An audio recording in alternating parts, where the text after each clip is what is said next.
Hello you lovely beautiful people, and again welcome back. And there's an update on my previous video, the one before last, on about I married you and not your family. Well, I was very surprised actually, but as you, the viewers, or some of you said in the comments, be careful what you say, because they might see the video, which I didn't think of that, because they didn't even know that I was doing a YouTube channel. So anyway, yes, they've seen it, and yes, the shit has hit the fan. Oh, has it not hit the fan? Well, you know what's happened. Last night I was in bed, and I was in bed early actually. My wife was still up, and I heard her talking on the phone, and then I heard a voice raise. So I thought she's arguing with somebody, which is not like my wife. It's not like her. So I got up, I said, everything okay? And yeah, as sure as eggs are eggs, call it her relations who I was talking about in the video was on the phone. So I said to Mira, can you pass me the phone please? So Mira passed me the phone. And I said to them, I said, everything in that video that I said was true. Everything is true. And I said, I don't know why you are getting so upset over me speaking the truth about you. No one knows who you are. They just know you are like a relation of Mira's. No one knows who you are. And I said, I'll tell you something now as well. I said, from now on, you are not getting anything. Nothing at all. You are not getting 1 penny. Or 1 peso. But I said 1 penny from us. I said, now the boundary has been crossed. Now you're phoning up, you know, my wife, complaining because I made a video about you. Or not just about you, but about the whole family. So, today, her uncle came over the house. He came here. Not in a bad mood, but talking to Mira. I said, no, I said, don't talk to Mira about it. I said, because Mira didn't know I was doing the video. I said, talk to me about it. So he said, I would just like to apologise. This is what he said. This is what he said to me. He said, I would like to, not apologise, but he said, I'd like to say, you know, I'm sorry for this. I said, no, I said, it's okay. I said, I just don't understand why you get all funny with us when we don't give you anything all the time that you ask. And he said, I am sorry, blah, blah, blah. And he said, I don't want to fall out, this, that, and the other. That's him now. His wife, and they'll watch this video as well, probably. The auntie, oh, she hasn't stopped. She hasn't stopped. She's like a dragon. She's just breathing fire all the time. You know, my wife. So I said to my wife, just block her. Just simply block her. I don't know if she has or not. But yeah, guys, you know, we have to set boundaries here. And I feel better now, actually.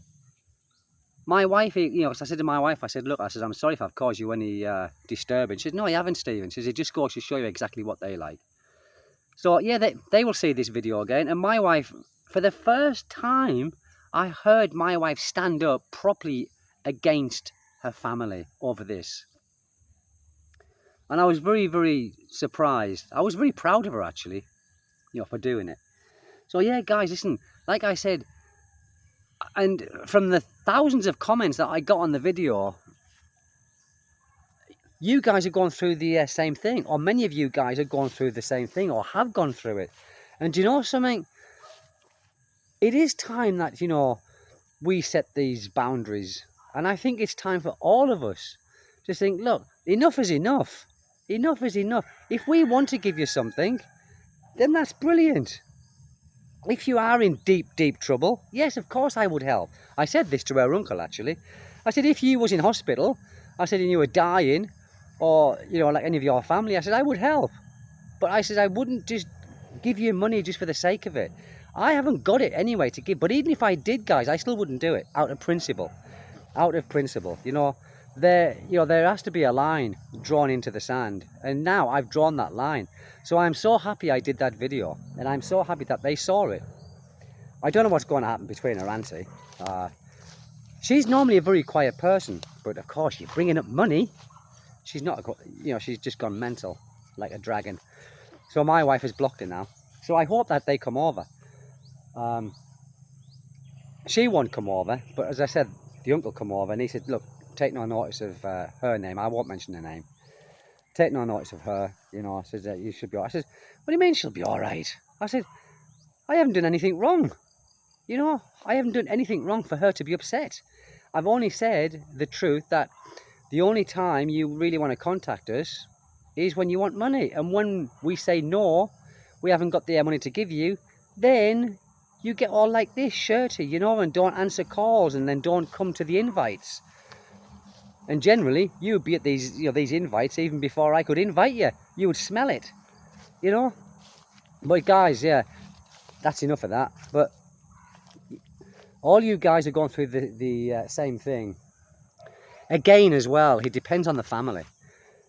There are families here that can be very aggressive. At least my wife's family, they are not that aggressive as such. They breathe a bit of fire, but they are not that aggressive. I know families here or in Dipolog where they are very aggressive. And I think they could have you bloody done over. I don't know if it's ever happened in the Philippines. I haven't seen anything about it, or I haven't researched it, but those some coconuts. But I would imagine if they get that upset, they can get you done over. And I must say, some of my family, some of my wife's family, their cousins, I think they are a bit aggressive. I think the boys, the young boys, the lazy boys, should I say the lazy boys who doesn't do anything. They just sit on their asses all day and expect everyone to feed them. And play with their cell phones, and somehow manage to drink beer and Tandawai and, and there's such things. And I'm not going to stand there, because if I didn't, the coconut hit me on the head, it would probably be the last video I made. So I shall move away from that. Move away to the area of safety, which is here. Yeah, so that's it, so that's it, people. The shit's hit the fan, kind of thing. And my wife has been getting it in the neck, all because, when we do marry somebody, like I said in the video, we marry them for them. Yes, and some people have said, well, you should understand the culture before you actually get involved. Well, I did understand the culture. I've been here for long enough, before we got married. And yes, I did know about helping families from time to time. I knew about that, which I did. I've done it several times, people. I've done that several times. Didn't mind it. What I did mind, and some people might be missing the point, is when you don't help. That one time you don't help, and that one time you don't, that's what they do. They don't think of all of the good things you've done. It's that one bad thing, or not a bad thing, but that one denial. That one, no, I can't do it. No, I'm not doing it. And that's what they work on, is that no. Not the yeses that you give, always the no's. So anyway, it's just made me determined now to not feel bad about not giving them anything. And for any of you people out there, and all of these overseas Filipino workers, I feel really sorry for you sometimes. Because I was getting so many messages from you as well, how you are in that same position where you work, you work hard, you sacrifice your home here, and you work very hard in a foreign country, sometimes 6 and 7 days a week for a couple of years or however long it is, and you feel obligated to send that money back. And that money is probably, like some of you have said, getting wasted. And if you don't send it back, then you're the bad person. I feel sorry for you guys. I do. I really, really do. You sacrifice your home here just to better the life of yourself and your kids, perhaps. Because I know that's what happens. There's a lot of, it's mainly women that go, I know there's a lot of Filipino men who work in Japan. When I was in Japan, I met quite a few of them, and they are welders and they work in the boatyards in Japan. and they send their money back to their wives. Well, that's fair enough. And some were sending them back to the families who weren't married. And even then, and I'm going back 9 years now, guys. I'm going back 9 years. And they were saying, that, their fathers were probably drinking the money. I said, well, why send the money back then? And they said, well, because it's just what we do in our culture, I just can't, I know. I couldn't. Can you imagine in the West? Especially, I mean, like, if I was working abroad and my father didn't have any money, yes, I would send him money if I had it. But my father would be so proud as never to ask. He would never ask me for any money. But he certainly wouldn't, really take the piss and take the money and spend it on drink.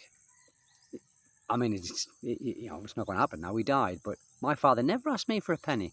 Not one penny in all of his life. Never did. He was a proud man. A very proud man. But if he had it done, I would have given it.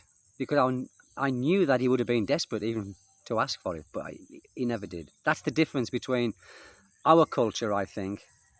And yeah, I know there are some Western families who still ask for money, who don't want to go to work, and they rely on the government payouts. My friend! He's my friend. Look, he's going to see his carabao. Aye. You're going to see his carabao. Oh, there, look. Yeah. Tibbo.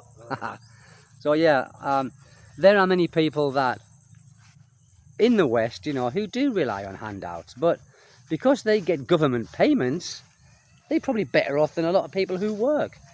There's a difference as well. There are a lot of lazy people in the West, believe me, guys, a lot. A lot of people who are in the West who don't want to work because they are getting help from the government. And they think, well, why should I get help? Why should I work if I'm getting Social Security benefits? When there's nothing wrong with them, there's no injuries, they've had no accidents. They just do it. It's what happens. Here, there is a thing called Panterwade and a thing called Ioda for the very, very poor people. And even then, guys, these people who get this Panterwade is supposed to be for the kids, for schooling and books and clothes. I know some of them who get this Panterwade and gamble. They gamble and then pay off all of the debt that they've accumulated, all of the utang in all of the local sari shops. So when they get the money, it's gambles again and they pay off the debt that they've already had. It doesn't go to the right places. It's just a Filipino thing, guys. It really is. It is. It really, really is. And how does it... I don't know. I just can't understand the mentality sometimes. Can't understand it. It's like a crab mentality, isn't it? I'm not perfect. I don't claim to be perfect. Nowhere near. I make just as mistakes as the next person. But I couldn't do what some of these people do. I couldn't. But it's just a different lifestyle, isn't it? You're being brought up differently, I think. Maybe you're being brought up with a silver spoon in our mouths, being born in the West. Here, a little bit different, but it still doesn't account for them expecting from the foreigner. Because it's always the foreigner who pays. Always the foreigner who pays for everything here. Always. It always will be. Here, I mean, there are some Filipinos who are with foreigners who actually work, and good on them. Good on them. They are very independent, some of them. And a lot of them think, well, why are you working? You're with a foreigner. And they say, because I want to work. I want to work. And I think that's brilliant. Well done, you guys who do that. Absolutely fantastic. Maximum respect for you. Getting back to the garden. Where am I? Oh, I'm at the wrong tree. Lemons are growing, guys, look. They come in, we've got many. 1, 2, 3, 4, 5, 6 I can see now. Oh, beautiful smell as well. Beautiful smell. So that's it really, people. I just thought I'd give you a little bit of an update on that. So I wonder what's going to happen tonight. My wife's not even in the house now, she's out. Door's open, gone out. So she's probably gone, I don't know. Actually, I'm surprised she's out at this time. I just wonder if her family's down here. Because that's what they do. They don't come to the house. They come to the bottom of the road on their motorbike and bib the horn, which is quite rude. Let me have a look. They could be here now having an argument.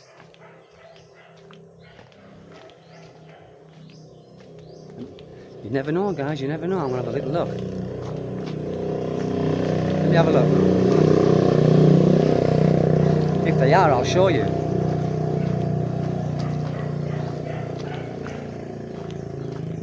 No. No. Normally they come here and park here and bib the horn. But no, not there. Oh, I've no doubt there's going to be more trouble. I've no doubt in my mind whatsoever. Anyway, people, that's it. I think you've probably heard enough of me ranting on, but I thought I'd give you an update of this situation.